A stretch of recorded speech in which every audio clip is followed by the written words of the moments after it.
پرانے 20 سال کی دہشت گردی کی جنگ کے سارے کیبلز پڑھ لیے. آپ بھی ایک دفعہ دیکھ لیجئے, اور جو میں سوال اٹھا رہا ہوں اس کو اس کے ساتھ لنک کیجئے, آپ کو جواب مل جائیں گے.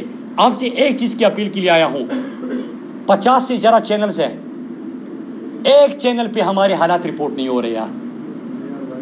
ایئر وائی تو بند کر دیا نا, بول پہ بھی ہو رہی تھی, بول کو بھی دھمکیاں مل چکی ہیں مجھے پتا ہے, ٹھیک ہے, لیکن کر لیے. اور وہ 2 دن سے انہوں نے ایشو اٹھایا, وہ تو چلے گئے.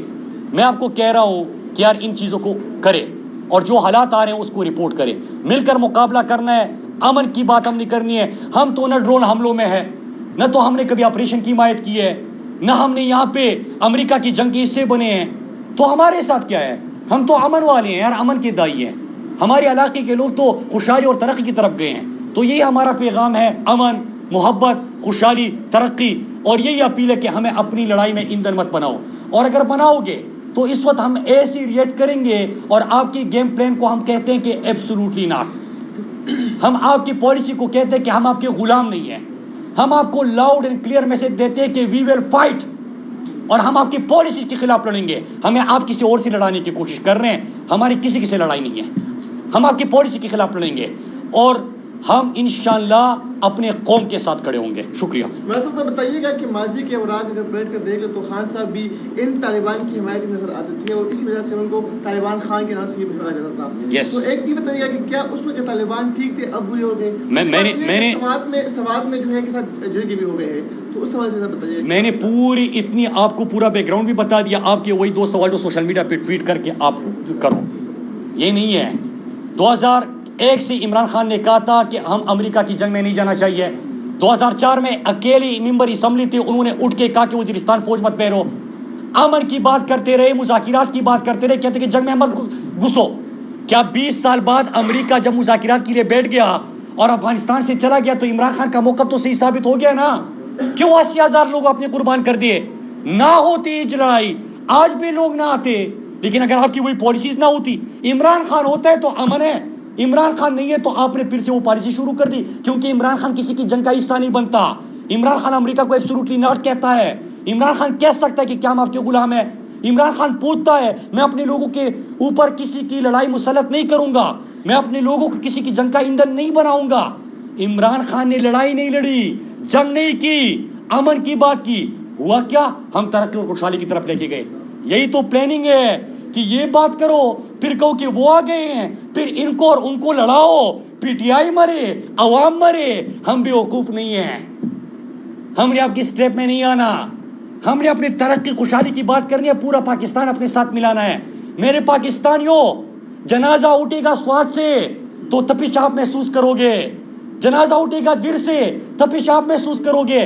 اپنے لیے کھڑے ہو جاؤ یار. 80,000 قربان کر لیے ہیں, مزید قربان کرنے ہیں. 7,000 سیکورٹی فورسز کے جوان جو شہید ہوئے ہیں, پاکستان کے ہر حصے سے اس کا تعلق ہے نا. آپ کے بھی جنازے اٹھے ہیں, ان کے لیے کھڑے ہو جاؤ. کیوں کسی کی لڑائی میں گھستے ہیں؟ تو یہ میرا لاؤڈ اینڈ کلیئر میسج ہے. آپ لاتے ہو یا آپ اسٹریٹجی بناتے ہو, پی ٹی آئی کو لڑاؤ, دونوں لڑے, اور یہاں پہ امریکہ کو اور ان کے اداکاروں کو موقع ملے آپ کے گیم پلان کا. نو, ایبسولوٹلی ناٹ.